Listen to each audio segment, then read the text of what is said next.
I wake up every day at 6. Even when no one is waiting for me to wake up, even when no one cares if I'm still alive. It's a habit. It used to be a necessity. The day started early, always with a plan, responsibility, control. Now, just silence. Silence that creaks in my ears louder than old bones. My house stands on the outskirts, a modest building with peeling walls, a faded roof, and a worn porch that creaks when I go out to watch the day go by. I live here alone. My children. They are all too busy. My son is the director of some IT company, wears suits that cost thousands, talks fast, always on the phone. My daughter is a psychotherapist, helping others overcome trauma. I wonder why she never asked about mine. They have their own families. My grandchildren come twice a year, for Christmas and Easter. They come, sit down at the table without taking off their jackets, quickly take a photo, mumble something about responsibilities, and disappear. One of them, the older one, my Kaida, didn't even say hello once. He just looked up from his phone screen and said, "What, is Grandpa still alive?" And everyone laughed. Even my son. My son. In the store, no one looks at me. I say, "Good afternoon," and get silence in response. Silence, or the tired look of the cashier, which seems to scream, "Hurry up, Grandpa, don't hold up the line." At the hospital, they don't listen to me. The doctor looks at my age on my card and asks, "What do you want at your age?" I want to live with dignity, you bastard. I wasn't always like this. Once, my word was worth more than anyone's order. Once, people came to me for advice, listened to me, feared me, and respected me. Now I'm a phantom. I'm a shadow. A person who walks through the city without leaving a trace. A person whom everyone considers finished, useless, a silent nuisance. My day consists of silence. I wake up, make myself coffee, not strong anymore, because my stomach hurts, and sit by the window. I watch strangers live their lives. Some are rushing, some are arguing, some are kissing their children. I just sit there. Sometimes I write in a notebook. An old diary with a leather cover, a gift from my wife when she was still alive. It contains dates, observations, names. I don't know why I write. Maybe so I don't forget. Maybe so I remember. Sometimes I see my neighbor, Vassal, another old man who has been forgotten. We don't talk. We just nod to each other.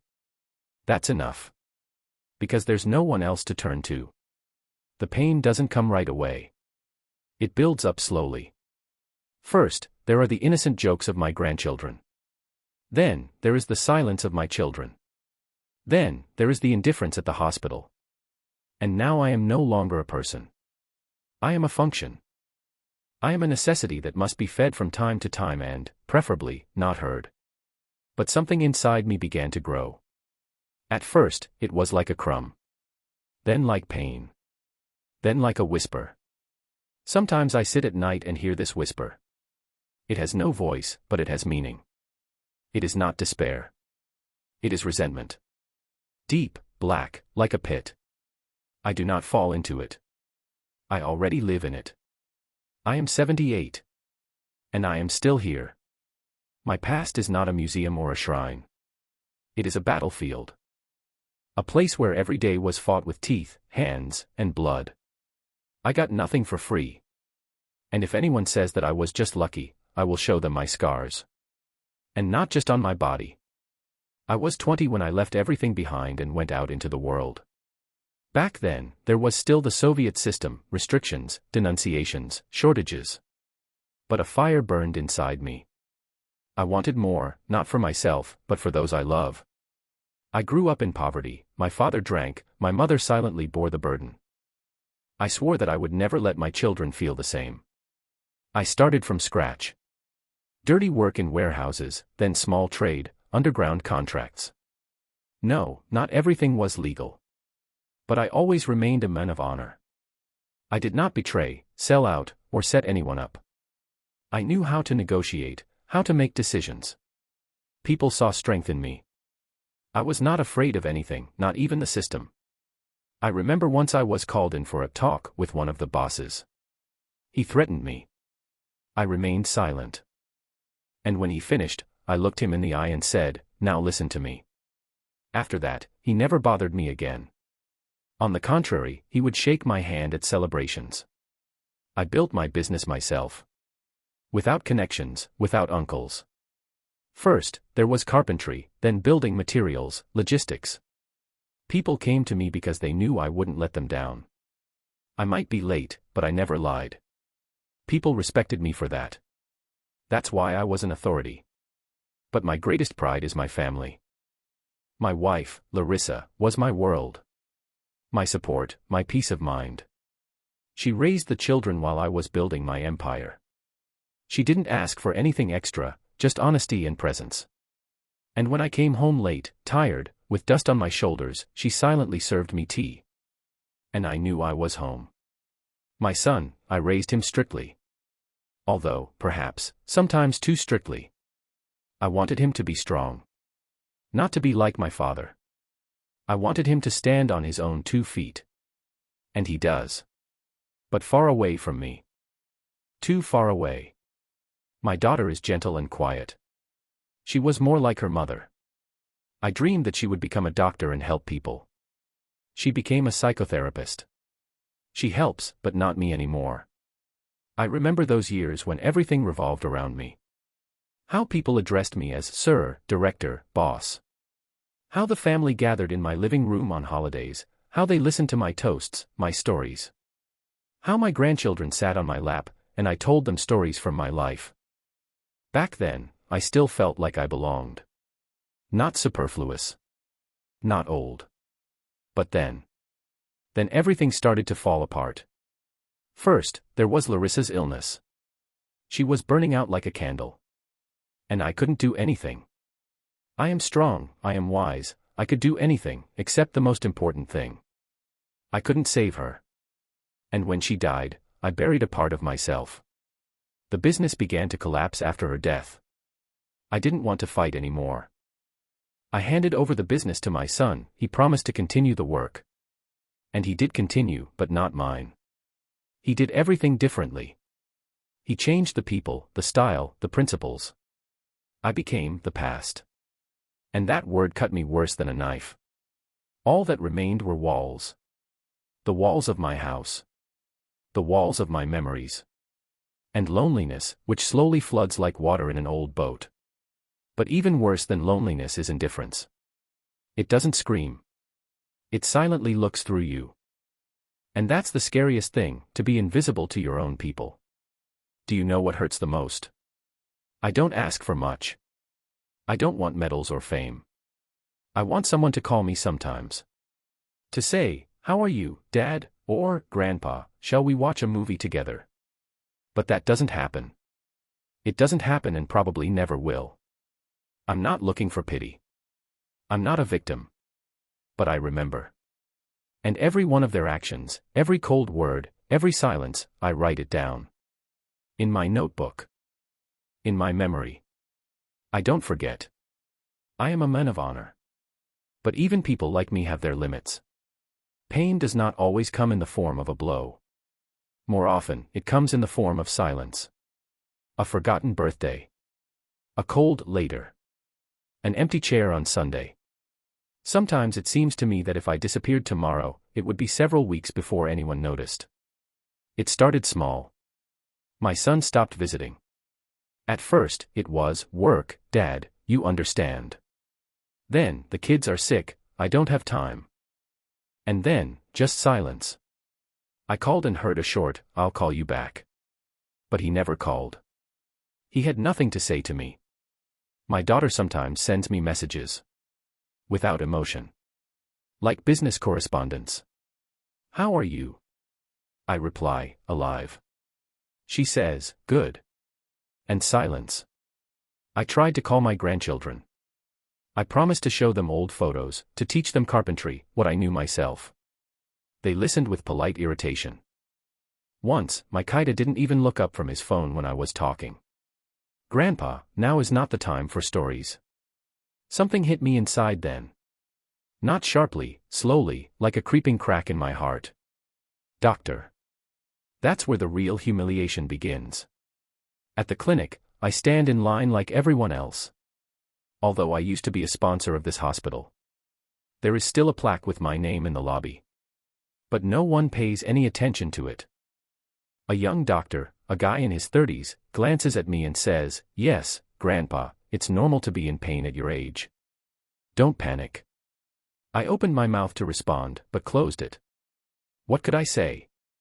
That I was the one who paid for the operating tables and bought the equipment when everything here was falling apart? It doesn't matter. Not today. The last straw was one scene. It seemed like a trivial thing. But it was the one that broke something inside me. I was coming back from the store. The bags were heavy. I used to carry bags of cement myself, but now 2 kilograms of apples feel like weights. I stopped at a bench to rest. 3 young men, about 20 years old, were standing nearby, wearing fashionable jackets and holding coffee in their hands. I looked at them and said quietly, "Guys, help me carry the bags to the bus stop." One of them looked at me and smiled. But it wasn't a friendly smile. It was a nasty, contemptuous smile. And he said, "What are you, a scoop? Stay at home, don't go out on the street." And he laughed. Everyone laughed. My fingers betrayed me and the bags fell. I bent down to pick them up, but for some reason my arms felt heavy. I fell to my knees and felt the cold asphalt. People walked by. Some saw me. And just kept walking. I wasn't asking for much. Just a few meters of help. But then something inside me broke. Not anger, no. Something else. Darker. Stronger. I saw myself from the outside, old, bent over, humiliated. And I realized, everything I was, everything I had created, was erased. No one remembers. But I remember. I got up slowly, by myself. Silently. I left the bags on the ground. I looked at the boys, they weren't laughing anymore. My gaze must have been different than before. Because one of them looked away. I didn't say anything. I just left. But from that moment on, the silence of my home was no longer empty. It was filled. I sat down in a chair and took my diary. And I wrote down new names. A new date. New memories.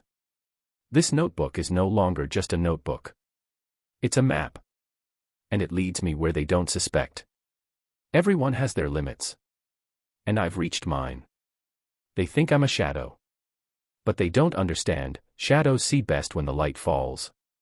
And I will no longer be silent. I didn't sleep that night. Not because of back pain, not because of noise outside the window, but because of a voice. The one that had been silent for a long time, hiding somewhere in the dark corners of my memory, in the dusty corners of my soul. It woke up. And it spoke clearly, firmly, as it used to when I was still myself. Enough, it said. Enough of being in the background. Enough of forgiving. They don't hear you because you're silent. I sat in the kitchen, under the dim light of the lamp. My diary was on the table. Next to it was an old pen. And next to that was the phone. I opened my old contacts. People whom no one used to greet because they were afraid. People who knew what unofficial decisions meant. You know what's funny? Everything has changed except one thing: fear is still for sale. And memory is the most expensive currency. I found Oleg Lys' number, a former fixer, now a quiet pensioner in a village near Lviv. I called. Pause. And a familiar hoarse voice. "I thought you were dead." I just kept quiet. He laughed. Long. But not mockingly. Joyfully. Because he knew that if I was calling, it meant there was business to be done. Then a few more calls. One to an old accountant who kept copies of all the family's transactions. Another to a former SBU employee who now advises private individuals. Each of them owed me money. But I didn't demand anything. I just asked, "Do you remember?" And they all replied, "Yes." "What do you need?" I didn't want dirt. I didn't want blood. But I wanted justice. More precisely, balance. I wanted each of them to feel the cold I had been living in for the last few years. I wanted them to look in the mirror and see not themselves, but what they had become. I knew how to do it. Because I raised them. And I knew their weaknesses better than they did. My son. He built his career on his reputation as an honest businessman. But there were some interesting things in the company's papers: old currency transfer schemes, optimized taxes, shadow salaries. And even though it was a long time ago, documents don't burn. And my old friend found them. Daughter. She ran a blog about healing from trauma and wrote a book about the inner child.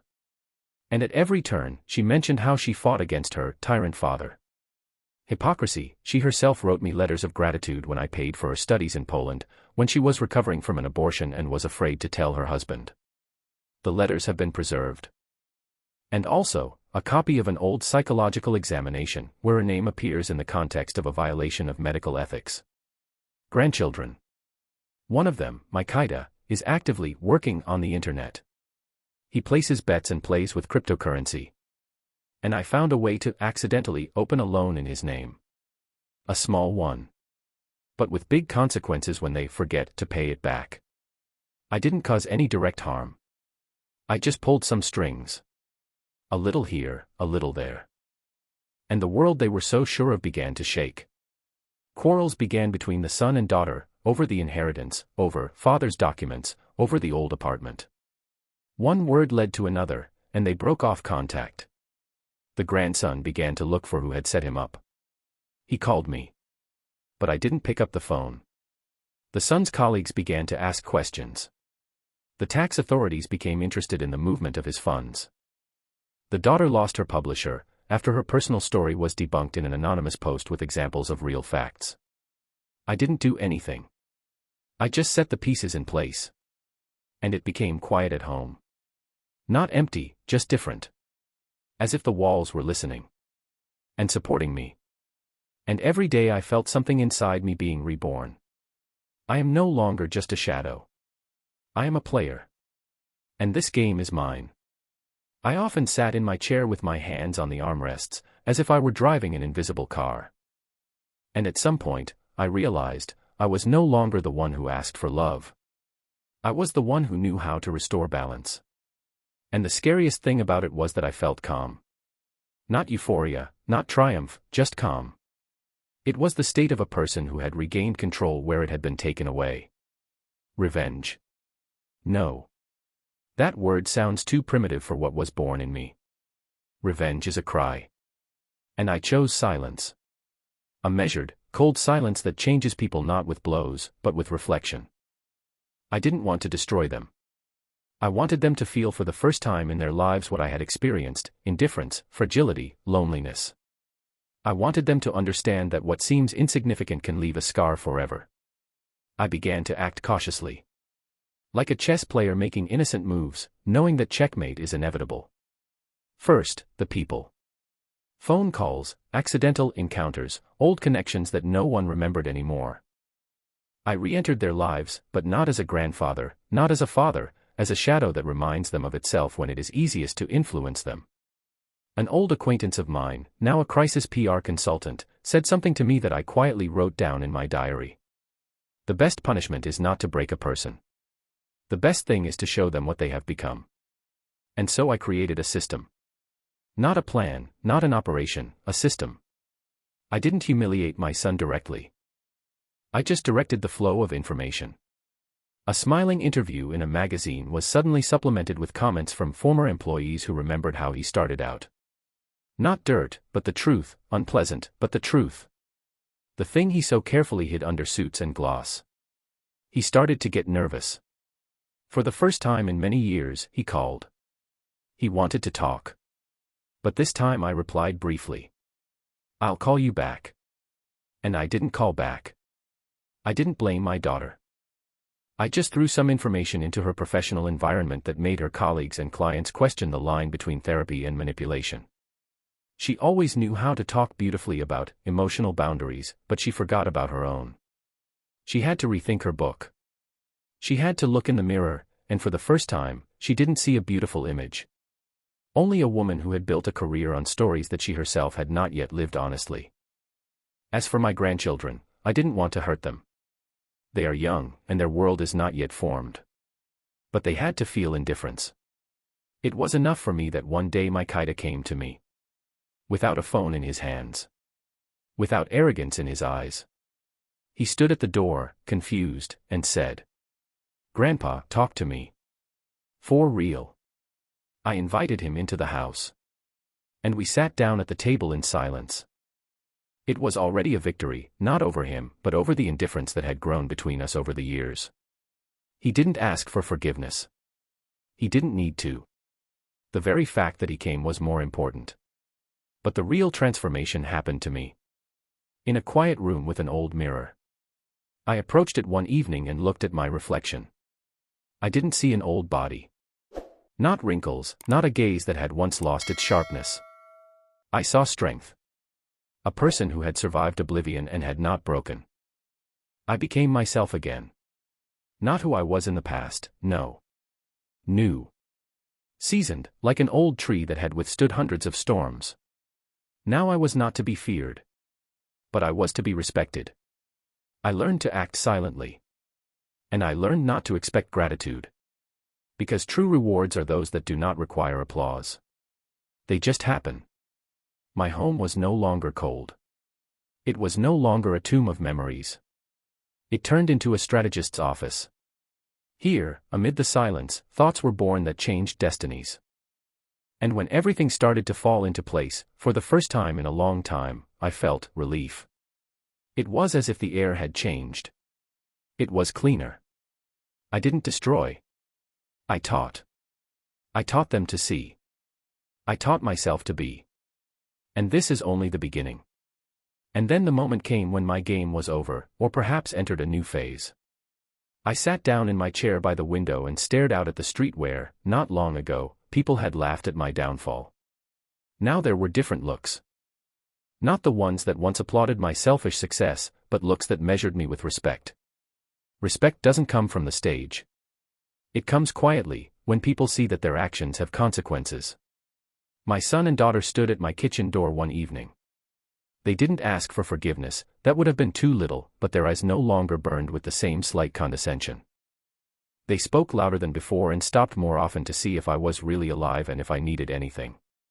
Makita came more often. He was no longer the boy with the phone who treated his old man with contempt. He listened and sometimes shared details of his life that he had previously hidden behind selfies and loud phrases. It wasn't magic, it was reality, rebuilt through pain and retribution. And although part of me was happy, another part remembered how much time and effort had been spent to get their attention. Society was also gradually changing its behavior. Those who had previously passed by now stopped and offered a hand, help, or just a look that said, "I see you." These were not saintly looks. These were the looks of people who had felt the consequences of their own indifference, loss of reputation, financial difficulties, condemnation from colleagues and acquaintances. None of them received open punishment. No one ended up in prison. I didn't want that.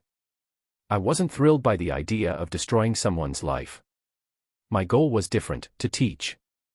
I did not derive any malicious satisfaction from my actions. On the contrary, I often sat and thought, was what I did really worth the pain it caused? Sometimes the answer was ambiguous. I saw my daughter crying in her office, realizing that her virtues were partly an act. I saw my son lose his partner because she was tired of constant investigations. I saw my grandson clench his fists in fear and shame. And then old age visited me with its scrutiny. Had I gone too far? But then I remembered that day on the bench when 3 young men laughed and ignored me at the hospital. I remembered those nights by my diary, where I wrote down their names, not for revenge, but for the truth. And I understood, the truth is often bloody when it is brought to light. My revenge was a lesson, not a scream, not destruction, but a mirror. I showed them their reflection, and even though it hurt, it was necessary. In response to all this, I felt a change in myself. What began as a cold and calculated operation turned into a rethinking. I learned to distinguish the desire for revenge from the need for justice. I realized that the true power of old age is not in punishing, but in preserving dignity when you have been humiliated, not in mocking youth, but in teaching it compassion. My daily notes remained. Every name, every date, like a memorial. But next to them, I began to write other things, little things that restore meaning. Morning walks, gratitude for a cup of tea, letters from a neighbor who now brings fresh rolls. Small acts of humanity that meant more than any exposé. The family learned to appreciate, albeit at the cost of pain. They did not become perfect. Human nature is a stubborn thing. But now there was caution and sincerity in their words and gestures. And although I did not receive resounding apologies or countless thank yous in return, I received something else, the return of mutual presence. It was more real than any public reports. Society listened. It did not learn completely, but it began to look more closely. I was no longer called grandfather with suspicion or irony. Now my name was spoken quietly but with respect. People approached me at the bus stop, not with requests, but with requests to listen. And this is a strange, almost religious discovery: old age can become not a shackle, but a warning bell for others. And me. I learned not to forgive automatically. Not because I like to hold a grudge, but because I understand that some things take time and consequences to change. I learned not to destroy, because destruction does not heal. And perhaps this is the most difficult lesson of my new era, to combine strength with humanity, coldness with wisdom. When the last stone in my game fell into place, there was silence, a different silence than before. It was the silence of a duty fulfilled. I felt that aggression no longer raged within me, but rather calmness and steadfastness. I did what I thought was necessary and no longer needed witnesses. It is known that old age can break you or make you stronger. I chose the latter.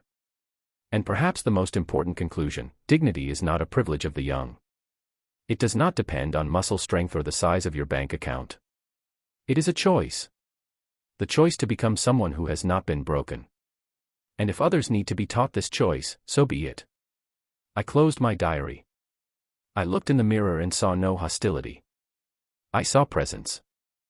And I realized that the best revenge is a life lived with dignity. Let others think differently. That is their choice. My life is mine. Subscribe and like. And tell your friends about this video.